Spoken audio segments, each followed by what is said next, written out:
Selamat pagi pemirsa. Berita Padang hadir kembali hari ini bersama saya Adini dan sejumlah informasi telah kami siapkan untuk Anda. Berikut selengkapnya.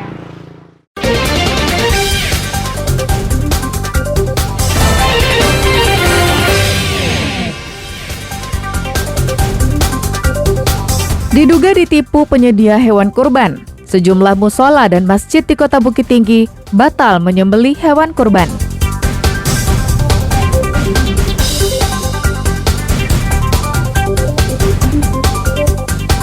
Tiga pengedar narkoba di Padang, Minggu dini hari ditangkap polisi.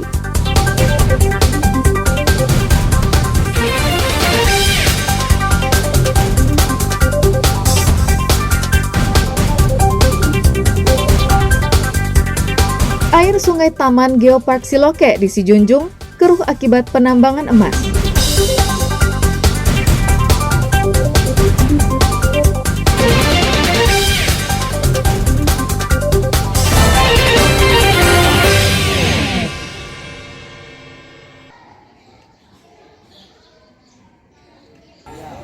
Sejumlah jemaah masjid dan musola di Kota Bukit Tinggi gagal menyembelih hewan kurban di Hari Raya Idul Adha tahun ini. Pasalnya, sapi yang telah dipesan panitia kurban sejak beberapa hari lalu tak kunjung datang. Salah satunya adalah jemaah Musola Baitul Jannah di Kelurahan Campago Ipu, Mandiangin, Koto Selayan. 5 sapi dan 1 ekor kambing yang mereka pesan tidak kunjung datang hingga Minggu siang. Tenda dan terpal yang sudah disediakan panitia terpaksa dilipat lagi. Awalnya, panitia telah memesan sapi dan kambing kepada seorang penyedia hewan kurban yang sudah menjalankan profesinya sejak beberapa tahun lalu. Namun saat hari penyembelihan, hewan kurban yang dipesan tak kunjung diantarkan. Sementara yang bersangkutan tidak lagi bisa dihubungi. 5 ekor sapi dan 1 ekor kambing bernilai lebih dari 107 juta rupiah.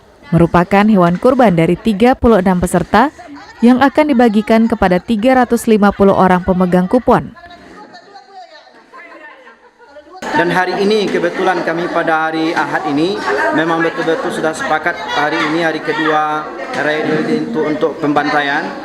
Kami juga merasakan kekecewaan yang sangat luar biasa karena kami sungguh tidak merasa sama sekali inilah yang kami dapatkan dari perjanjian yang sungguh sangat erat sekali dengan saudara Aldi. Jadi hari ini kami tetap memasak 3 ekor kambing untuk sebagai mengobati kekecewaan masyarakat. Nanti kami akan adakan makan bersama nanti. Menurut Kapolsek Kota Bukit Tinggi, perbuatan Aldi yang merugikan masyarakat terjadi di beberapa tempat di Bukit Tinggi dan Kabupaten Agam.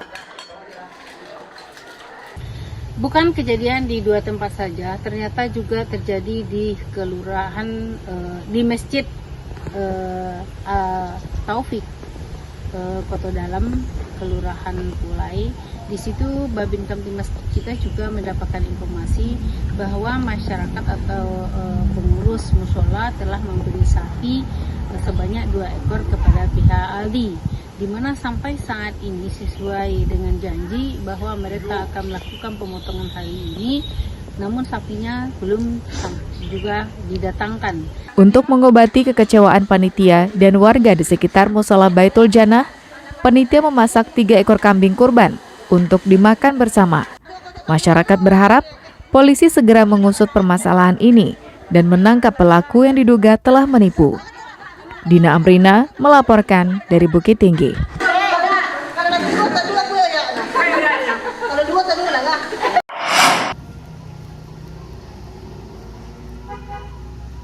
Merebaknya penyakit mulut dan kuku pada ternak ternyata tidak mempengaruhi penjualan sapi kurban di pesisir selatan.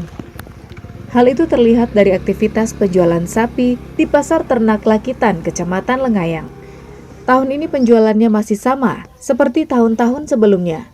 Jumlahnya berkisar 80 hingga 100 ekor sapi setiap perayaan Hari Raya Kurban.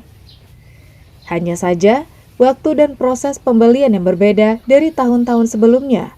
Jika sebelumnya petugas kurban di masjid-masjid sudah memesan sapi jauh-jauh hari, namun tahun ini petugas kurban baru memesan sapi beberapa hari mendekati Idul Adha.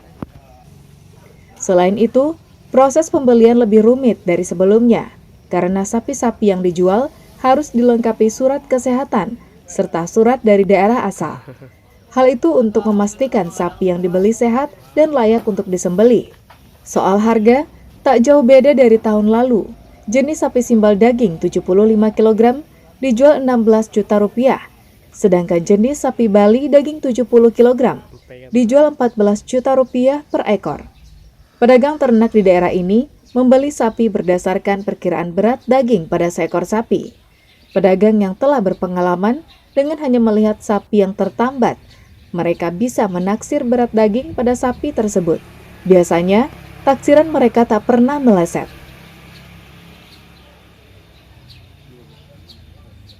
Penjualannya sama dengan tahun kemarin. Sama dengan tahun kemarin ya Pak. Berarti tidak ada Penurunan, tidak ada kenaikan, tidak ada. Kalau masalah penjualan sapi itu sebenarnya itu tergantung jumlah orang korban. Jadi kalau masalah orang korban itu kan tidak begitu, istilahnya tahun ke tahun itu bertahan, kalau tidak bertambah bertahan. Cuma proses penjualannya itu yang nggak ada menyulitkan. Masalahnya penyakit PMK itu kan menjangkit sekarang. Jadi prosesnya itu agak susah, kita akhir-akhir lebaran ini baru sapi-sapi itu jalan. Kalau jauh-jauh ini para pedagang itu takut untuk istilahnya memasuk sapi. Jadi udah dekat lebaran haji baru sapinya dijual. Petugas kesehatan hewan dari Puskeswan Sutera menjamin hewan kurban yang dijual di pasar ternak Lakitan sehat dan bebas dari penyakit mulut dan kuku.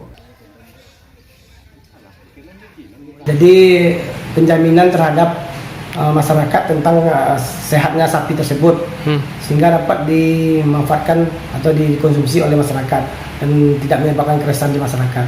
Jadi surat SKKH ini dikeluarkan dengan cara memeriksa kesehatan sapi tersebut dan mengeluarkan surat tersebut sesuai dengan data-data sapi yang diperoleh.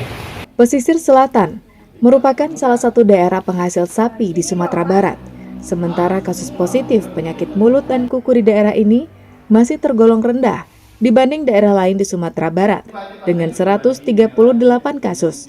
Banta Fauzan melaporkan dari Pesisir Selatan.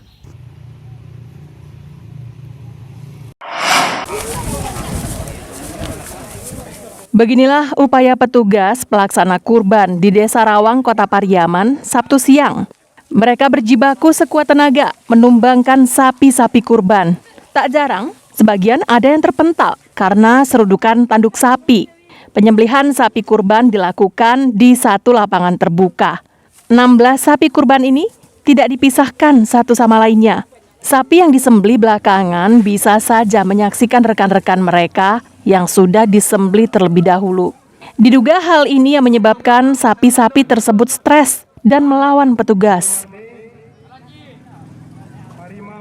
Ya, sapi-sapi yang ada yang beberapa ekor sapi yang agak sulit juga untuk penelitian untuk menyembelihnya. Ini mungkin disebabkan oleh karena ada stres mungkin, melihat temannya udah berdarah dan menyembelih karena yang sapi yang tadi itu masih bisa diatasi oleh penelitian. Warga Desa Rawang ini merayakan Idul Adha pada Sabtu pekan lalu dan langsung melakukan penyembelihan hewan kurban pada hari itu juga. Jumlah sapi kurban 16 ekor, meningkat dibanding tahun lalu yang hanya 13 ekor. Eki Rafki melaporkan dari Pariaman.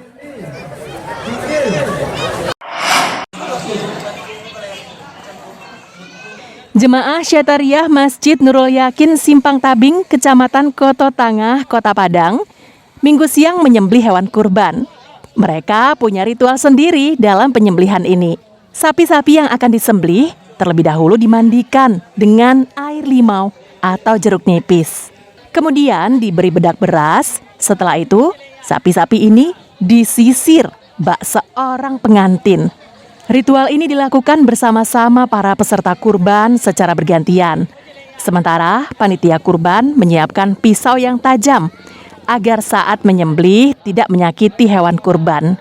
Menurut panitia kurban, ritual mendandani hewan kurban tersebut meneladani Nabi Ibrahim yang mendapat perintah menyembelih anaknya.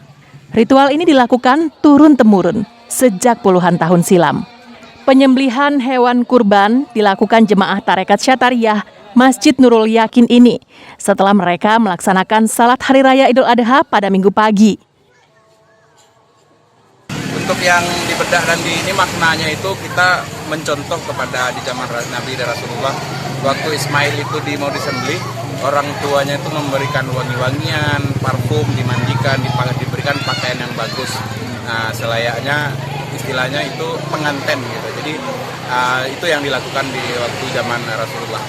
Kemudian nanti di akhiratnya itu ibaratkan kendaraan kita tuh rapi, wangi dan bagus lah intinya. Tahun ini jemaah Satariah Masjid Nurul Yakin menyembelih 7 ekor sapi. Dagingnya akan dibagikan merata kepada warga di sekitar areal masjid. Dari Padang, Robiha melaporkan.